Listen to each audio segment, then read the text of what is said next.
Is it possible to love myself but hate you? In my experience, no, it's not possible. First of all, in my experience, we are one being, one beingness, like the same loving presence or ever-present aliveness or life or awareness in seemingly different bodies, like seemingly separate bodies.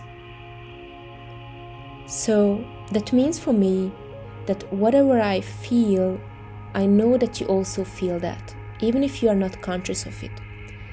Or whatever you feel, I also feel that.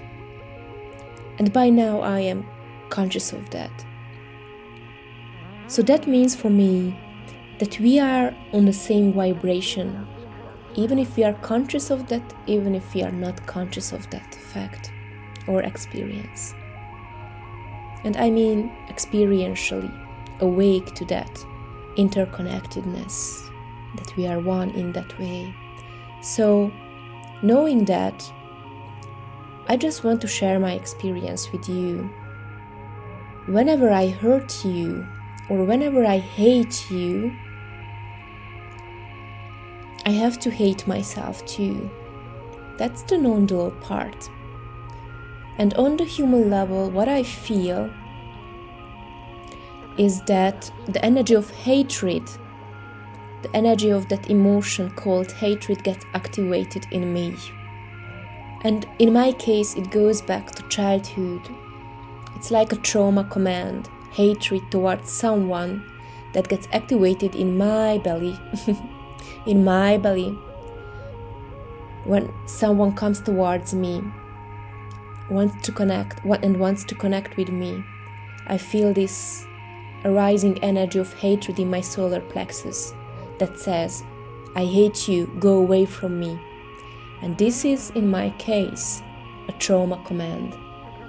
Originates from my childhood. Because these are the energies that I internalized from my parents and my family in those circumstances. Fear, hatred. I never showed this rage or hatred towards them.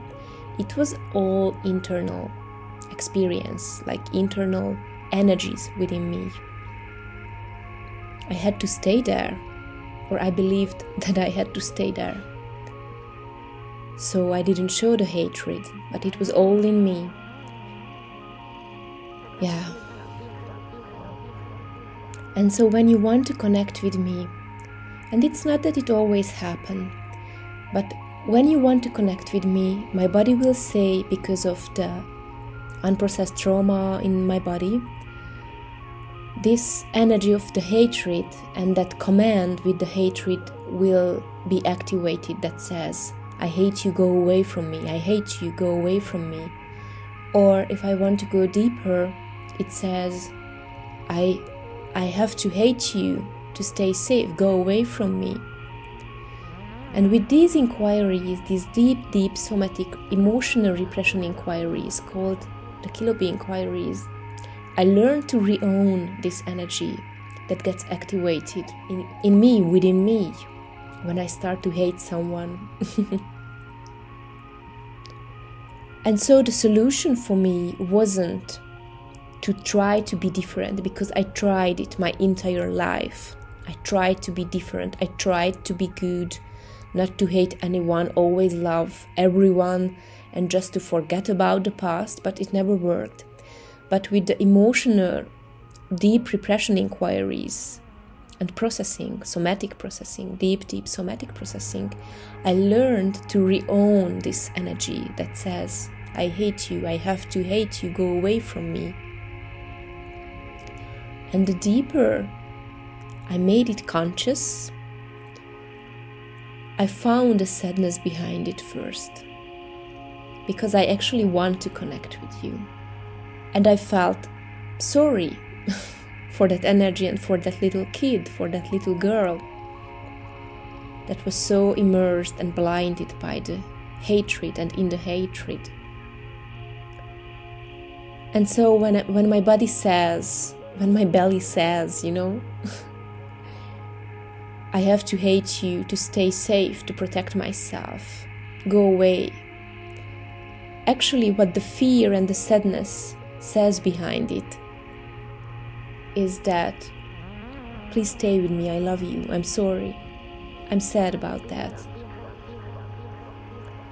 So by re-owning the hatred and the sadness and the fear under that, helped me and have been helping me to reconnect with these parts. And by making them conscious, like re-owning them and bringing them into my consciousness and deep awareness, somehow meeting these deep trauma programming in my body, and that little kid feeling, it's just a feeling, like a little child feeling or something like this. I finally feel a deeper connection with myself. And with you also. There is more space for love. And I don't have to think about that. I don't have to fake it.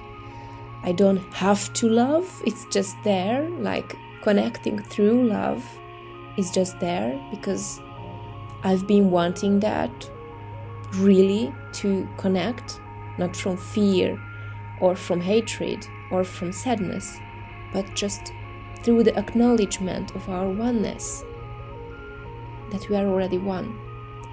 But I had to go through this process, bringing my presence and love into these deep, painful energies or programming in my body-mind, to open them, to meet it, and to reset the system for love. That's how it feels in my body. I don't know if it makes sense for you, but once you start to do this deep somatic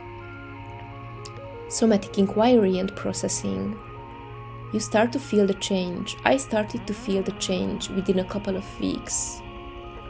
That this methodology, this simple yet very profound and skillful tools helped me to recognize our oneness, our connection, our love, deeper and deeper as I met these traumatized parts. And the more I meet these parts, the more I feel the connection with you, and the less I'm afraid to connect with you. I'm still afraid sometimes. I still want to hate you sometimes to protect myself. But healing takes time, or something like this. Not even healing, but this body-mind has been changing and have been recognizing awareness and our ever-present connection deeper and deeper by processing what's standing in the way.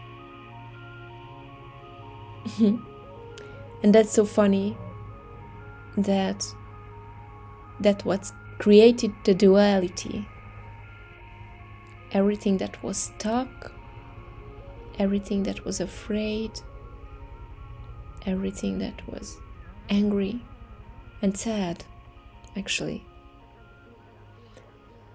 So I just wanted to share this with you all, or you who's listening now. I just wanted to say that sometimes I'm still afraid and angry, and I'm sad that I can't connect with you because it's still blocking me sometimes, this hatred that tries to protect me.